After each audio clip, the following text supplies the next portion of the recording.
you never know what's going to happen, right? So how do you prepare somebody for something you don't know what's going to happen? Yeah. You're right. So, with everybody knows the market's on fire and that there are, fewer houses for sale. Everybody's fighting over every listing. If you're representing a buyer, I mean, chances are they got to lose a couple houses before they realize how aggressive they really need to be. And too many agents are trying to figure out, well, how do I get my buyer's offers accepted? It's easy. Offer the highest price, right? It's not rocket science. So it really comes down to price.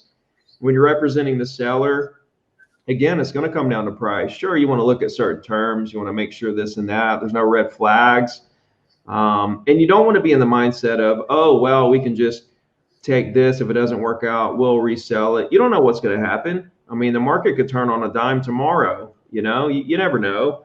Bird in the hand always, trying to make predictions is a losing battle every single time. Back in 2003 and 4, when the market was just like this, I thought it was going to last forever. I didn't think it would crash and burn. That's why I eventually lost everything, because I was wrong about that. I wasn't preparing for it.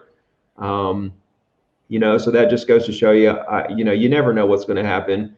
I say, kind of be prepared for the worst, hope for the best, and let the chips fall. I mean, our job is just to push as hard as we can to help people do what they're trying to do.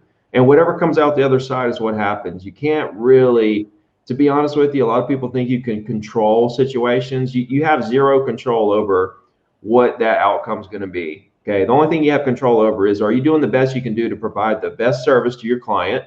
Right. And that's all that matters. Everything else is kind of secondary. So, but if you're doing a good job with that, you're naturally going to close more deals than you can handle, and that's really the name of the game.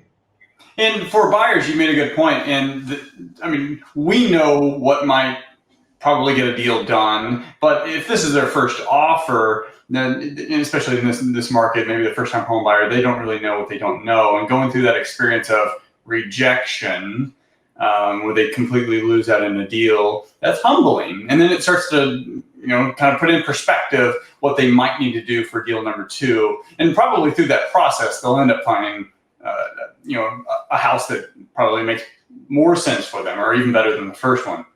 I think one thing is that, there's actually few buyers now than there were a year ago.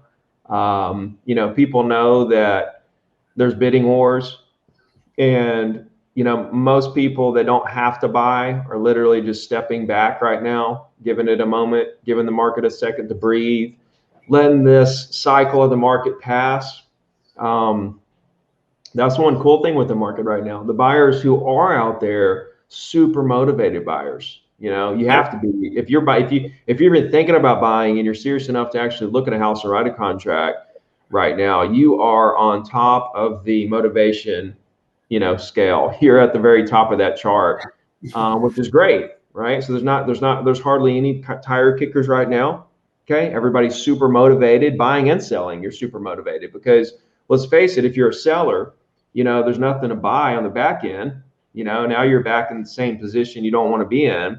So a lot of sellers are sitting on the sidelines as well. Buyers and sellers sitting on the sidelines right now. Tons of buyers and sellers who don't have to sell, sitting on the sidelines, which is incredibly interesting to me, because what does that equal? It equals pent-up demand that is continuing to build. And it's going to get to a point where it explodes, okay? And these sellers who want to sell because the market's on fire, but there's nothing to buy, and they don't want to leave money on the table, so they want to wait till the very top, they're going to realize it when it levels off, and then boom, market's going to get flooded. Everybody's going to figure it out at the same time. Same thing with the buyers. They're going to realize there's a slowdown there for a second, and all these buyers who wanted to upgrade, right? They don't have to, they just want to upgrade their house. They're going to come out the woodworks because there's going to be options. So when this thing does turn around, it's going to be like an earthquake, man, like an explosion like we've never seen. And it's because of how long this cycle of the market is. This cycle of the market could last a while. And the longer it lasts, the larger that explosion is going to be at the end of the rainbow.